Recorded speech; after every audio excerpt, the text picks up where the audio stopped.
জুবিন গাৰ্গক কেৱল জুবিন গাৰ্গ হিচাপে জীয়াই থাকিবলৈ দিয়ক, শিল্পী হিচাপে জীয়াই থাকিবলৈ দিয়ক, ভগৱান হিচাপে নহয় যে তেওঁক আমি সদায় ধূপ ধূনা লগাই সেৱা কৰি থাকিম। নমস্কাৰ বন্ধুসকল, মই দিগন্ত ভাইটি। বন্ধুসকল, আজি জুবিন গাৰ্গৰ ওপৰত কথা পাতিবলৈ আহিছোঁ আৰু এজন ব্যক্তিৰ ওপৰত কথা পাতিবলৈ আহিছোঁ। প্ৰথমতে আপোনালোকে এই ফটোখন চাই লওক। দেখিলে এইটো কি মক্কেলামি, মানে ফাল্টু নেকি? জুবিন গাৰ্গ ভগৱান নেকি? বহুতেই জুবিন গাৰ্গক ভগৱান বুলি ভাবে, কিন্তু জুবিন গাৰ্গে কিন্তু তেওঁলোকক খাতি নকৰে, লেওৰা খাতি নকৰে। মই কাকো খাতি নকৰোঁ, ঘেণ্টা খাতি নকৰোঁ, কিন্তু তেওঁক বহুতেই ভগৱান বুলি ভাবে। তেওঁ ভগৱান নেকি? মোৰ সকলোতকৈ ডাঙৰ প্ৰশ্ন। তেওঁ ভগৱান নহয়, মানুহ হয়, মানুহ।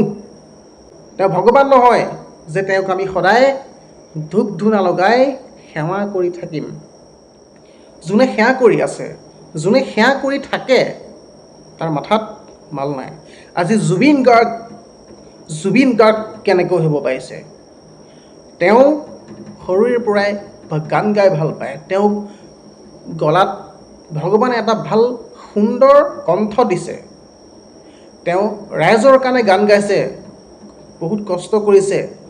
কষ্টৰ ফলত তেওঁ আজি ইমানখিনি হ'ব পাৰিছে যে তেওঁ আজি অসমৰ বহুত ডাঙৰ এজন শিল্পী।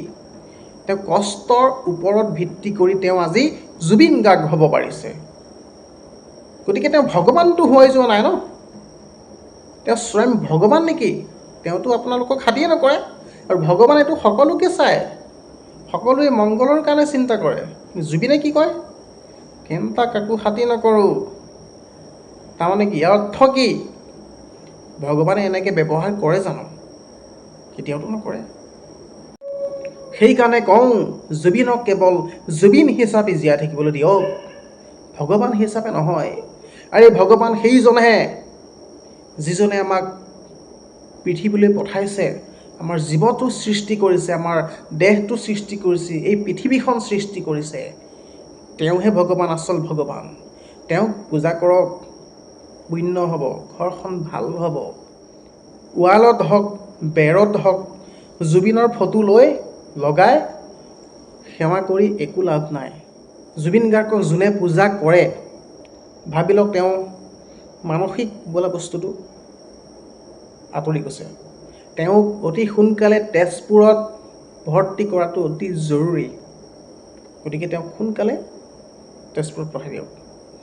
গতিকে বন্ধুসকল, ভিডিঅ'টো যদি ভাল পালে শ্বেয়াৰ কৰক আৰু লাইক কৰক, কমেণ্ট কৰক, ছাবস্ক্ৰাইবটো কৰিবলৈ নাপাহৰিব। যদি ভিডিঅ'টো ভাল পালে কমেণ্ট কৰি জনাব যে ভিডিঅ'টো কেনেকুৱা পালে।